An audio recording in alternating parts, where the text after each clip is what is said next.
Hello, fellow dudes and dudettes. Hey guys! How are you? Diddlets. And the diddlets, the little diddlets that run around you. Great to see you, and welcome to another episode of Dudes of the Galaxy. Yeah, where in the last episode we came down to Earth with a massive Mad Max smack. Mad Max. Smackdown. Oh, it was good. There was mutants, there were trucks, there was everything. Absolutely everything. This episode. Going back into space. We're going back into space, and we're going 80s again, obviously. And I'm very, very excited actually, because this is one of my childhood faves. So same as mine. Now this came out the same year as Empire. It did. It is definitely in the genre of films that were completely influenced by Star Wars. Great. Well, look, let's get on with it, shall we? Yeah. I am Obi Mark. I am Boba Dave. We are Dudes of the Galaxy, and let's have some fun. Woo!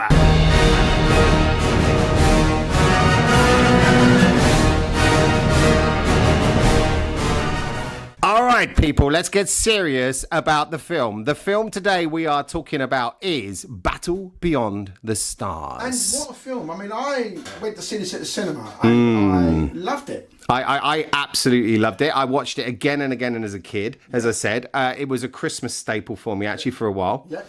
Based on an old film, John Sturges' very famous Magnificent Seven with Steve McQueen and Yul Brynner, two of my favourite actors. That's what I loved. And this film took it into space. So Planet Akira is a peaceful planet. They follow the Vada. Now the Vada is like a set of rules. It's a way of life. They're 10 commandments, maybe. Yeah, almost like a treat people how you want to be treated. Yeah, you know. I don't believe in violence. They've got no weapons.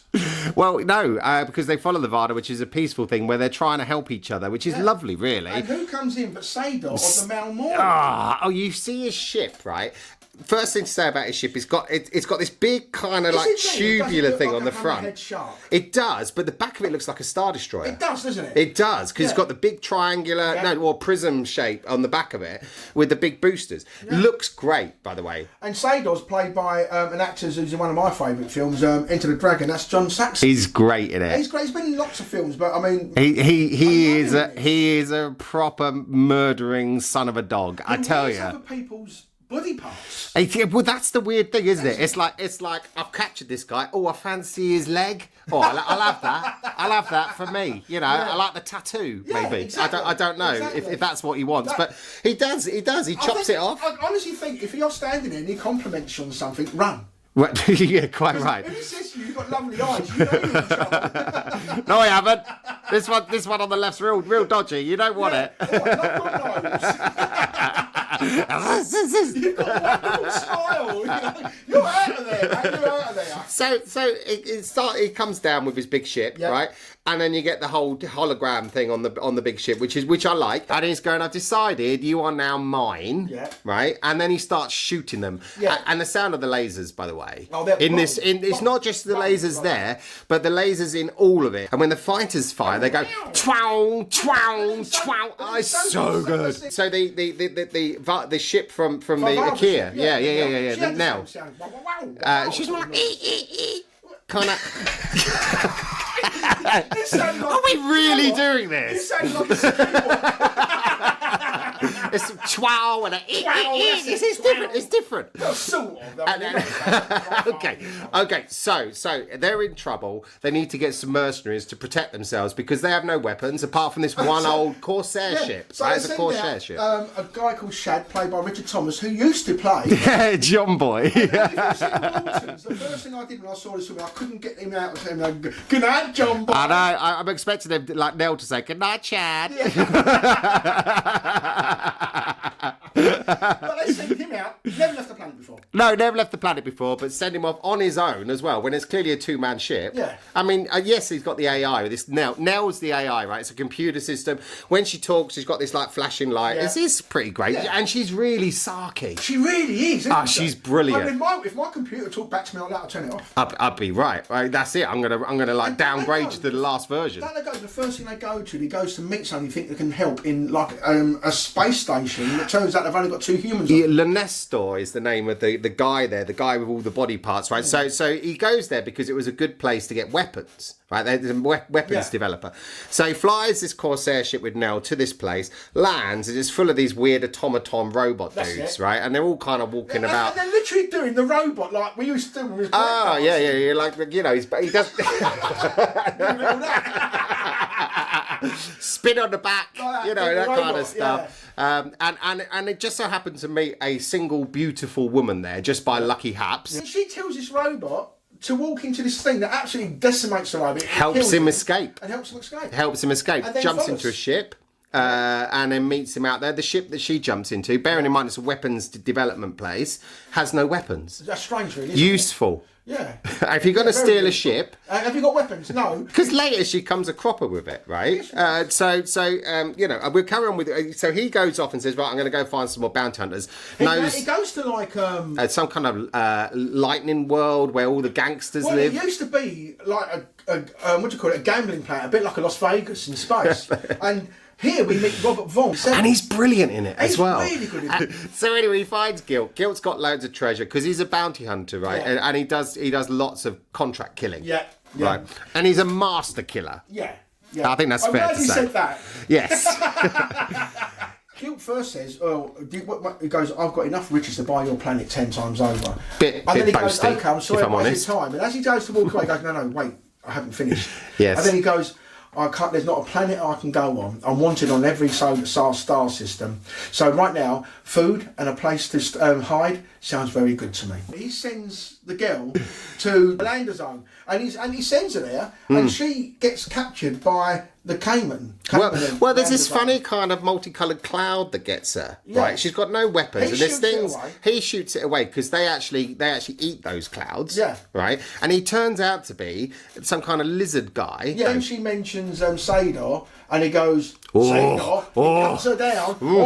He's changed his mind now. He starts hissing, and he's got those little what they call those two little guys. Alvins. Because they're named after a measurement of heat, and they communicate. And some guy with his top off as well. Some big muscly guys there too. Yeah. I don't know his name either. So there's a few of them, and they decide, and he's got quite a cool ship. Fred. Stephen? Wes again, maybe. Maybe Wes. He's not from any system. I don't remember mentioning the system. Right? But those little Kelvin, they communicate by heat. Yeah, they do. And they can emit a lot of heat. In fact, they're basically a little radiator. They really are. You want them when it's cold. Well, you would. They do. They sit there warming their hands over them like a campfire. He turns out to be a good guy, this lizard, though. Only because he wants Sador, so he decides to join and gets involved, doesn't he? Because he killed all his people. Yeah. Cayman of the Lambda Zone. It's a great name. Brilliant. Great name. So then Shad, right, sure. And he gets followed by can I just say, rather busty lady in a teeny tiny ship. She's a Valkyrie, isn't she? And she's lovely, but he doesn't like her because she outwitted him. They have a little sparring match. Yeah, and she's firing blanks. Yeah. Again, I think I need to rephrase that. You get to a certain age. It comes to us all. What can I say? But she's just firing like blank lasers at him and messing with him, and Neil, the ship loves it. Oh, she does. She's like, it's a challenge. But he gets really angry because he's been shown up. He is because he can't. He's trying to blast her as well, which is not a particularly nice way of opening up. If you want to hire people. Oh, do you know who else we've forgotten? Who? When he meets Cowboy, George Papard. He was in the A-Team. Cool. So we got John Boy and we have Hannibal in this film. We do. Oh, and also a guy, Robert Vaughn, who was in the original Magnificent Seven. So right.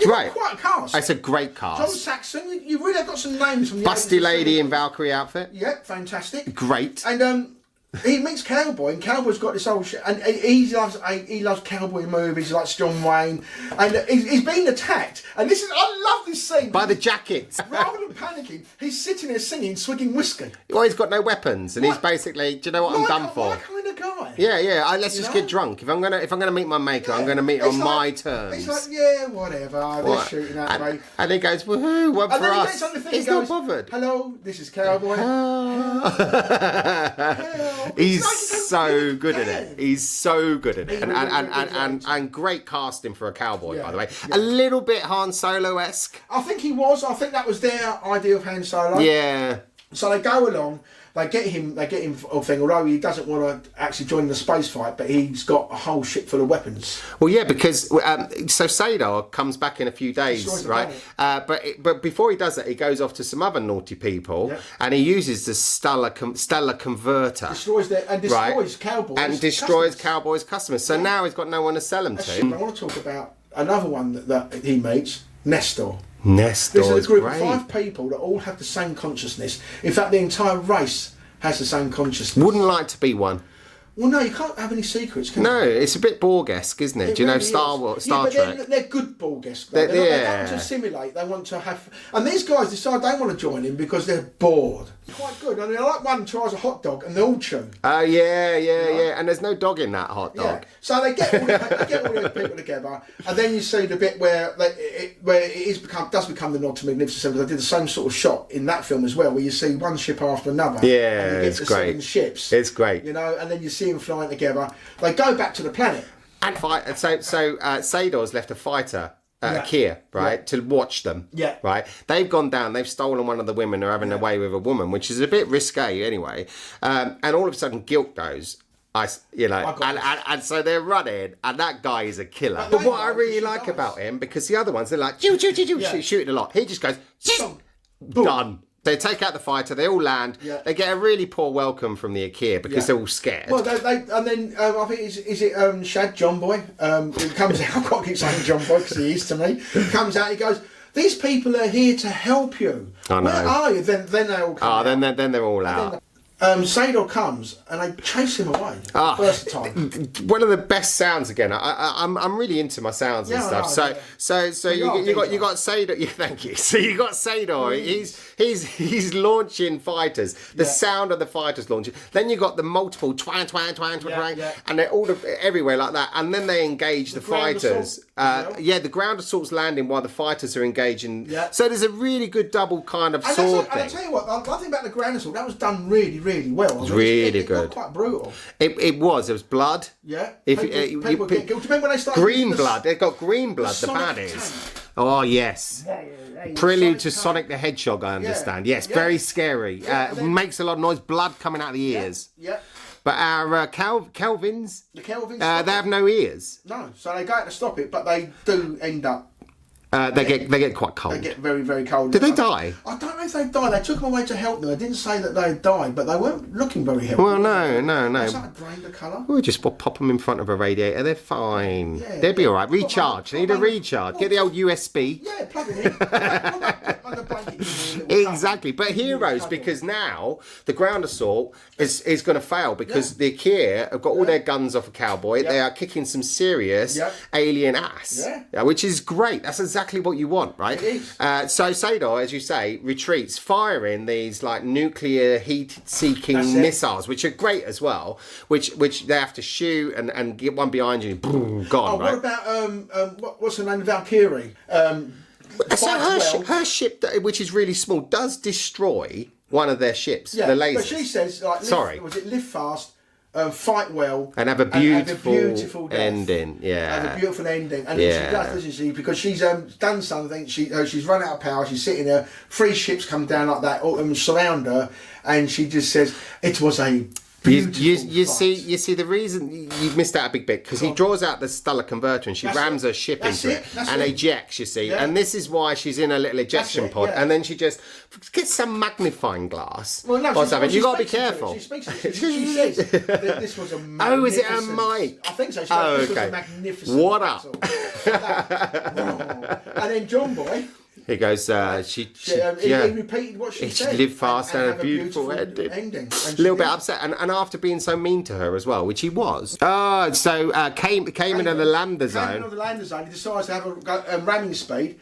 And he does that really weird yell. One of my favourite things, right? I actually did this as a kid. You go, Lazuli, like this, right? That's exactly what I did. Lazuli, right? And you go, shooting, and it's just like shouting it. And so try it, right? If you're ever in a situation you need to big up yourself. Let's do this, right? 3, 2, 1. Lazuli!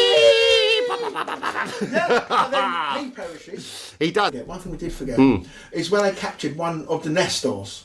Oh yeah, trying to get him. And they cut his arm off. He dies because he has no thing. First of all, again, right. He looks at the arm and goes, "Oh, that's nice. I'll have a white arm." He's now got. He says we need to do something about the gloves.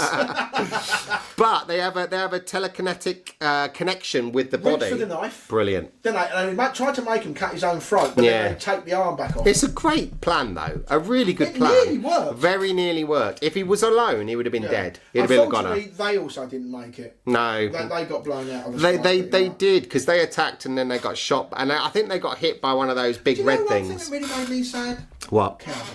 Cowboy died. Because he decided not to, he didn't want to fight in the space battle. He was looking up, he's seeing what's going on. And he made no difference. He did. He took out 3 or 4 ships in the end because his weapons were charged. So he went up, had a bit of a battle, took out a few ships, got hit, and then he's falling back down to the planet playing a harmonica. Once again, the coolest guy there. He doesn't care. And then you see it, and then the next thing you just see it landed and on fire, and you know he's dead. Now that made me sad. He's probably my favourite character. The woman, the beautiful woman in it, she cries. Yeah, I think I would have shared a little tear for Cowboy. Yeah, Cowboy.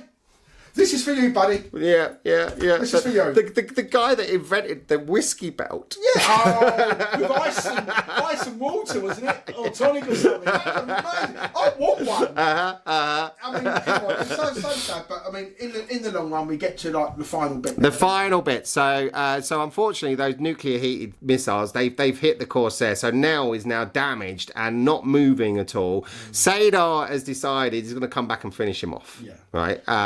Nell's memory banks are damaged. Nell's memory banks are damaged. She doesn't really know what she's saying. She's proper broken. Yeah. And they say, well, we're just going to wait. We're going to get close, and then we're going to let him bring them in, and we're going to blow the ship up, and that should kill Sadar and the Malmories, right? So she reminds them they've got an escape.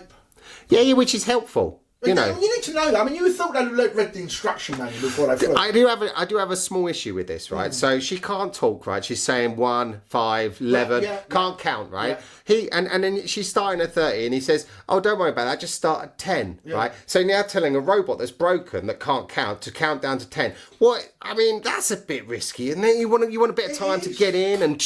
Well, I mean, but it worked because she started going 10, 9, 3. 7. But you can't do anything in 10 seconds. You can't get into a pod, strap in, 10 seconds. Well, I'm all right. Maybe I'm being a bit mean.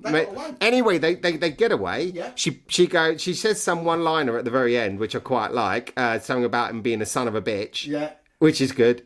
Boom. Yes. Blows up Satan. And as he's dying, he goes, "But I wanted to live forever." That's the last thing he said as everything's blowing up behind him. But I wanted to live forever. Do you know one of the funny things about Sadar is he's the instigator of the original plan laugh. Yeah. I don't even when he starts telling it, and he's doing this, and everyone's like, oh. I tell you, I love the guy. He should have lived forever. So I suppose in memory he has. He invented the evil cackle. Great film though. Great film. Dude stars. Any suggestions on Dude stars for this one? So I'm going to let you Dude star first this time. You see, because I've got the emotional connection to it, I'm going to go an 8. You're going to go an 8? Yeah, I am. I'm actually going to go slightly lower. Okay. So for me, I really enjoyed it. It's a really good film. But I think it's a 7.5 Dude star. Oh, we're close. We're close. We're really close. We're very close. But overall, it's just pure, and it is just pure entertainment. I mean, John Boy nailed it. Enjoy it. Did he not? Good night, John Boy. The cheese factor a little bit that drops it down a little bit for me. Fair enough. For instance, the laugh. That's half a star gone straight away. I added half a star for that. You see, we're so different, you and I. Yeah, so guys, tell us your Dude star ratings when you comment down below. We want to know what you think of this film. It'll be really interesting to see what you think of it. Good. Just a quick joke. As I made you sick the other time, I'm going to stick with the Star Wars jokes. Okay, so you're going to... Yeah. So what's the temperature inside a Tauntaun? I don't know. What is the temperature inside a Tauntaun? Lukewarm. I already knew that. I'm not smiling because I think it's funny. This is a grimace. They're getting worse. I can't even do the silent look, it was so bad. Okay, You're welcome. guys, I hope you enjoyed this one. I hope you did too. It's been so wonderful sharing our experiences and our like emotional connection with this film. Like this video. Love the video and subscribe, please. Subscribe. Comment. Hit the notification button. If you haven't subscribed and you're watching this, come on, give us a little subscribe. Give us some love, please. Please. And we look forward to doing the next one. So until the next time. Until next, I am Obi Mark. I am Boba Dave. And we are Dudes of the Galaxy. Thank you so much, everybody. See you in the galaxy near you real soon. Cheers. Bye.